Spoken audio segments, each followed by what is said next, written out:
Alhamdulillah Alhamdulillahilladzi nahmaduhu wa nasta'inuhu wa nastaghfiruh wa na'udzu billahi min syururi anfusina wa min sayyiati a'malina may yahdihillahu fala mudhillalah wa may yudlil fala hadiyalah. Asyhadu an la ilaha illallah wahdahu la syarikalah wa asyhadu anna sayyidana wa nabiyyana Muhammadan abduhu wa rasuluh la nabiyya ba'dah. Allahumma salli wa sallim wa barik ala sayyidina Muhammadin wa ala alihi wa sahbihi wa man tabi'ahu wa nasarahu wa wala la hawla wa la quwwata illa billah. Amma ba'du fa ya ibadallah usikum wa iyaya bittaqwallah faqad fazal muttaqun. Hadirin jamaah Jumat yang dimuliakan Allah Subhanahu wa taala. Pada hari dan bulan yang mulia ini, mari kita senantiasa tingkatkan kualitas takwa kita kepada Allah Subhanahu wa taala, yakni dengan cara melaksanakan segala perintah Allah seoptimal mungkin dan menjauhi segenap larangannya. Mudah-mudahan kita senantiasa mendapatkan ridha Allah Subhanahu wa taala. Amin amin ya rabbal alamin. Adapun tema khutbah kali ini adalah meningkatkan kualitas ibadah menjelang akhir Ramadan. Ma'asyiral muslimin sidang Jumat rahimakumullah. Alhamdulillah, alhamdulillah, alhamdulillah. Saat ini kita sudah sampai kepada hari Jumat yang ketiga di bulan Ramadan ini. Dan kita alhamdulillah sudah melaksanakan dan tengah melaksanakan ibadah puasa yang saat ini adalah puasa hari yang ke-20 di bulan Ramadan. Tentunya amalan ibadah puasa dan ibadah yang lainnya kita sangat berharap kepada Allah Subhanahu wa taala segala ibadah yang kita tunaikan ini yaitu dapat menghasilkan perubahan karakter manusia, yaitu menjadi orang yang bertakwa kepada Allah Subhanahu wa taala. Hadirin sidang Jumat rahimakumullah. Kita sekarang sudah memasuki bagian-bagian akhir pada bulan Ramadan. Oleh karena itu, marilah kita perlu mengoreksi diri kita masing-masing sebagai bahan evaluasi dari mulai awal Ramadan yang sudah berlalu sampai saat ini.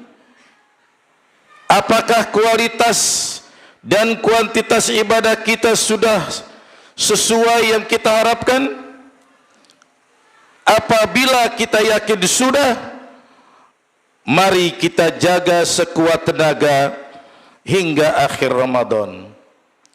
Namun jika berasa belum sesuai dengan ekspektasi kita, mari kita tingkatkan dengan sebaik-baiknya, yaitu beberapa hari ke depan.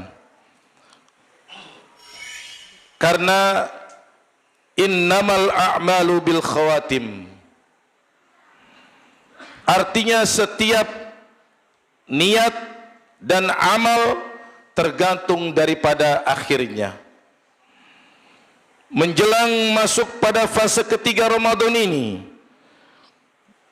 ini bisa diumpamakan seperti kita membangun sebuah rumah yang sudah sampai pembangunnya kepada 70% bangunan, tersisa 30% lagi. Ini bagaimana bangunan ini supaya menghasilkan bangunan yang indah? Tentunya harus dilakukan proses finishing yang sebaik mungkin. agar bisa menghasilkan bangunan yang diidamkan atau bangunan yang indah. Tetapi jika finishingnya dilakukan asal-asalan ataupun sembarangan, tidak sesuai dengan ketentuan, maka tentunya rumah yang sudah dibangun mencapai 70% nanti pada akhirnya akan menghasilkan bangunan yang tidak sesuai dengan harapan. Kenapa? Karena finishingnya dilakukan secara tidak baik, maka akan menghasilkan bangunan yang buruk. Ma'asyiral muslimin rahimakumullah. Oleh karena itu, sekitar 30% bulan Ramadan tersisa ke depannya, maka ada beberapa hal yang perlu kita perhatikan pada sepertiga bulan Ramadan akhir ini. Di antaranya bahwa Allah menciptakan umat Nabi Muhammad penuh dengan keistimewaan.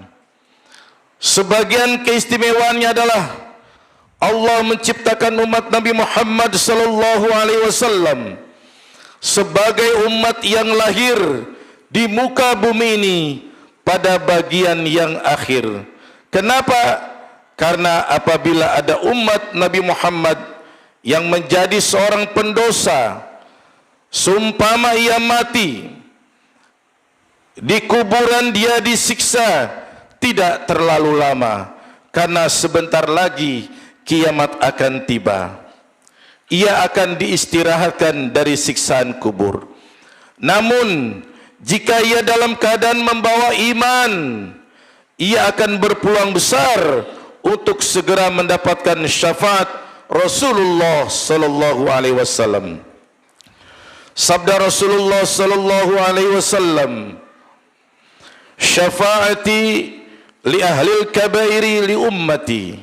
Artinya, syafaatku untuk para pendosa besar dari umatku. Hadis riwayat Abu Dawud dan At-Tirmizi. Dan ada keutamaan lain. Umat Nabi Muhammad sallallahu alaihi wasallam tidak diciptakan oleh Allah dengan umur yang sangat panjang, 500 tahun, 700 tahun dan lain sebagainya. Namun umur umat Nabi Muhammad sallallahu alaihi wasallam hanya rata-rata antara 60 sampai 70 tahun. Hal ini disebutkan dalam hadis Nabi sallallahu alaihi wasallam, "A'maru ummati ma baina sittina ila sab'in." Wa qaluma may yazuqu dzalik. Artinya umur umatku antara 60 hingga 70 tahun. Sedikit di antara mereka yang melewati usia tersebut. Hadis riwayat At-Tirmizi. Jadi umur umat Nabi Muhammad sallallahu alaihi wasallam yang sangat singkat ini tentu ada hikmahnya, yaitu supaya umat Nabi Muhammad sallallahu alaihi wasallam tidak perlu bercapek-capek beribadah yang sangat panjang. Umat Nabi Muhammad diberi oleh Allah umur yang singkat, namun dalam pendeknya umur Allah sangat baik dengan kita, yaitu Allah memberikan peluang dengan adanya malam ataupun disebut dengan Lailatul Qadar, sehingga di akhir Ramadan ataupun di bulan Ramadan, apabila tiba dalam malam Lailatul Qadar tersebut, maka umat Nabi Muhammad sallallahu alaihi wasallam tentunya akan mengimbangi daripada jumlah usia, karena malam Lailatul Qadar disebut dengan malam yang lebih baik daripada 1000 bulan ataupun 83 tahun lebih. Dan Lailatul Qadar ini hanya ada di bulan Ramadan, tidak ada di bulan-bulan lainnya.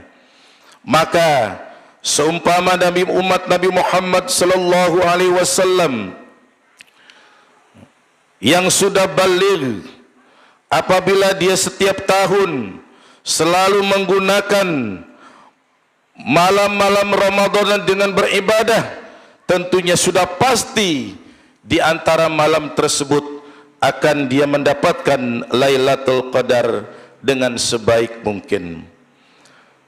Sedangkan seandainya umur umat Nabi Muhammad mencapai 63 tahun, ini berarti dia telah menjalankan ibadah lebih baik dari 4.500 tahun yang tidak akan bisa dilaluinya tanpa malam Lailatul Qadar. Oleh karena itu, ini artinya Allah Subhanahu wa taala sangat memuliakan umat Nabi Muhammad sallallahu alaihi wasallam dibandingkan dengan umat-umat lainnya. Lailatul Qadar tidak bisa dipastikan jatuhnya kapan ataupun tibanya kapan. Bisa pada awal Ramadan, tengah Ramadan, ataupun di bagian akhir Ramadan. Hal ini tidak dijelaskan secara pasti. Artinya kita supaya mau terus menjaring tiap-tiap malam Ramadan dengan beribadah terus menerus. Jangan sampai kita kendor untuk melakukan ibadah di malam-malam bulan suci Ramadan. Dengan begitu, selama Ramadan kita berusaha memenuhinya dengan ibadah-ibadah hanya saja secara umum. Memang Lailatul Qadar itu banyak yang jatuh pada kisaran 10 hari terakhir bulan Ramadan. Rasulullah sallallahu alaihi wasallam begitu tampak sikapnya bagaimana beliau memenuhi 10 hari terakhir bulan Ramadan. Hadirin hafizakumullah, selain daripada Lailatul Qadar yang Allah berikan kepada umat Nabi Muhammad, juga di bulan Ramadan disebut juga sebagai bulan Al-Quran. Firman Allah Subhanahu wa taala dalam surat Al-Baqarah ayat 185, Syahrul Ramadan alladzi unzila fihi al-Quran hudan lin-nasi wa bayyinatin minal huda wal furqan. Bulan Ramadan adalah bulan yang di dalamnya diturunkan Al-Quran sebagai petunjuk bagi manusia dan menjadi penjelas dari petunjuk dan menjadi pembeda dari perkara yang hak dan yang batil. Ma'asyiral muslimin, sidang Jumat rahimakumullah, pada bulan Ramadan Rasulullah juga memperlakukan dengan istimewa, tidak sebagaimana bulan-bulan yang lain. Pada bulan ini beliau memperbanyak untuk bertadarus, bahkan beliau bertadarus dengan malaikat Jibril, membaca satu ayat secara bergantian sampai khatam dalam sebulan. Kemudian kita sebagai umatnya melestarikan, melaksanakan dan mengikuti daripada tradisi bertadarus bersama dengan keluarga dan saudara kita berawal dari kisah ini. Imam Syafi'i apabila di luar Ramadan selalu menghatam Al-Quran sehari sekali dalam solatnya. Namun apabila pada bulan Ramadan dalam sehari semalam beliau menghatam Al-Quran dalam solat sebanyak 2 kali khatam. Oleh karena itu, mari kita sebagai umat Nabi Muhammad sallallahu alaihi wasallam yang diistimewakan oleh Allah Subhanahu wa taala, mari kita manfaatkan, mari kita lebih giatkan 10 hari menjelang akhir Ramadan ataupun hari-hari akhir Ramadan, yaitu dengan mempergiat ibadah. Kita berusaha untuk mengikuti ibadah puasa, qiyamul lail, tadarus, sedekah dan lain sebagainya, jangan sampai ada yang kita tinggalkan ibadah khusus di bulan Ramadan, agar kita bisa mendapatkan Lailatul Qadar yang akan melebihi hitungan tahunnya dengan usia kita di dalam kehidupan ini. Amin amin ya rabbal alamin. A'udzu billahi minasyaitonir rajim. Wasari'u ila maghfiratin min rabbikum wa jannatin 'arduhas samawati wa 'iddatil muttaqin. Barakallahu li wa lakum fil Qur'anil 'azim wa nafa'ani wa iyyakum bima fihi minal ayati wa dzikril hakim wa taqabbala minni wa minkum tilawatahu innahu was-sami'ul 'alim. Aqulu qouli hadza wa astaghfirullah 'azima li wa lakum wa lisa'il muslimina wal muslimat wal mu'minina wal mu'minat fastaghfiruhu innahu huwal ghafurur rahim.